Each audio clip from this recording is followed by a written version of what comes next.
बात को बोलते हैं इतना बड़ा बड़ा मोछ रख कर अब बदल दे उस पार्टी को जिन्होंने मुसलमानों को अंधा लंगड़ा बनाकर रख दिया है। आज बोल रहा है कि हम बैसाखी बनकर खड़ा रहे। बदलते हुए इस जमाने में आखिर सीमान के लिए हिना साहब ही क्यों?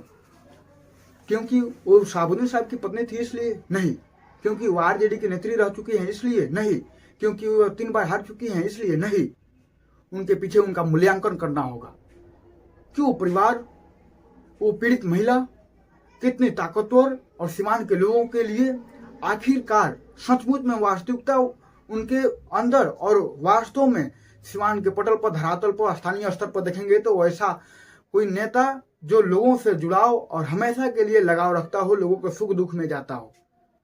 ऐसा नहीं है कि कोई भी व्यक्ति इतनी ज्यादा दिन तक हार जाने के बाद लोगों के साथ जुड़ा हुआ हो।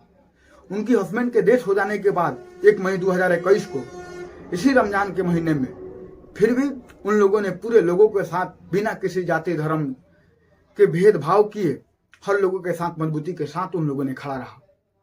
और उसमें भी जब वो परिवार की अकेली एक महिला, जो उनकी सारी जिम्मेदारियां, जो लड़कियों की, एक लड़के की, जिन लड़के को गलत मुकदमे में या सरकार की साजिश हो या स्थानीय स्तर के वहां के विधायक हो या कोई भी वर्चस्व वाला व्यक्ति हो जो आज फंसा रहा है।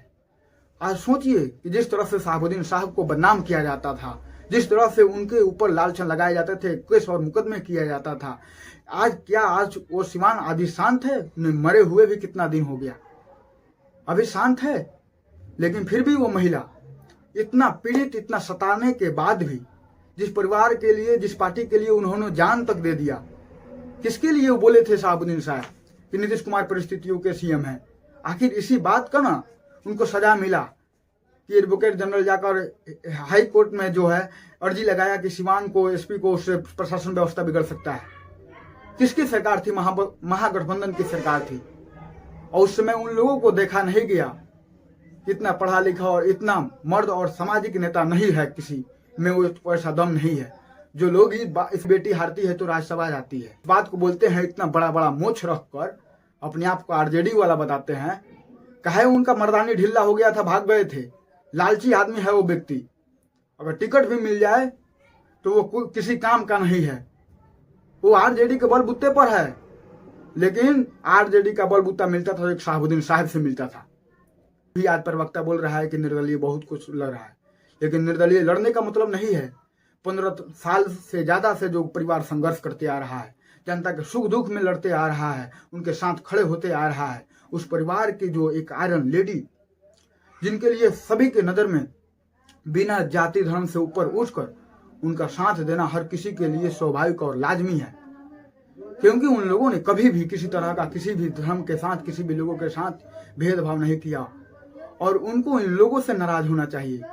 लेकिन उन लोगों ने सभी सीमान वासियों को अपना परिवार समझा, सभी बिहार वासियों को अपना परिवार समझा, सभी लोगों को इज्जत और सम्मान साथ में दिया।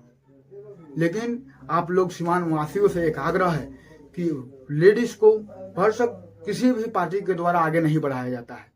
और लेडीज होने के कारण भी आज शाहबुद्दीन साहब जब मर गए हैं तो उन्हें आरजेडी के द्वारा टिकट नहीं दिया जा रहा है। अगर नहीं दिया जाता है तभी भी आप लोग उतनी ही मजबूती से खड़ा होइए और बदल दीजिए उस आरजेडी के जमाने को। और हम लोगों भी, पूरा बिहार के लोग भी, पूरा बिहार के खासकर मुसलमान भी बदल दे उस पार्टी को जिन्होंने मुसलमानों को अंधा लंगड़ा बनाकर रख दिया है। आज बोल रहा है कि हम बैसाखी बनकर खड़ा रहेंगे। कभी हम ऐसा नहीं होने देंगे। जब हमारा पैर खुद ठीक रहेगा तो किसी के बैसाखी के, किसी के सहारा की जरूरत क्यों पड़ेगी।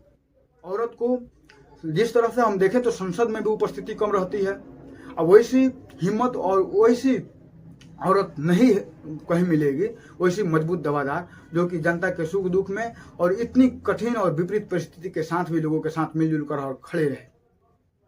जैसे सीमान का माहौल है, सभी लोगों को मैं धन्यवाद करना चाहता हूँ कि आप सभी लोग में मानवता और इंसानियत है कि आप लोग सभी बाधाओं को तोड़कर, उन सभी बाउंड्री को तोड़कर असली चेहरा को आप लोग पहचान कर साथ दे रहे हैं। इसी तरह वोट में भी बदल दीजिए। अब की बार चिता देना है इन लोगों को, परिवारवादी की पार्टियों को, जो लोकतंत्र की स्थिति को खराब कर रहे हैं। अपनी बेटी हारती है तो राज्यसभा जाती है और अपनी बेटी चुनाव लड़ेगी। अपना बेटा जो पढ़ा लिखा नहीं है एक बार उसी चाचा को चाचा बोलता है और उसी चाचा को अल्टू पलटू चाचा बोलता है। फिर से पार्टी में घुसा लिया जाता है दरवाजा बंद दिखाने के बाद भी, और फिर से उनको दोबारा जब चल जाते हैं, आ जाते हैं तो एक्सेप्ट, और चल जाते हैं तो फिर अल्टू पलटू चाचा। वैसे भद्दी भद्दी और उतना आप लोगों से बता दे रहे हैं, उस तरह से गिरा हुआ परिवार से और परिवारवाद पार्टी से दूर होना है सभी लोगों को।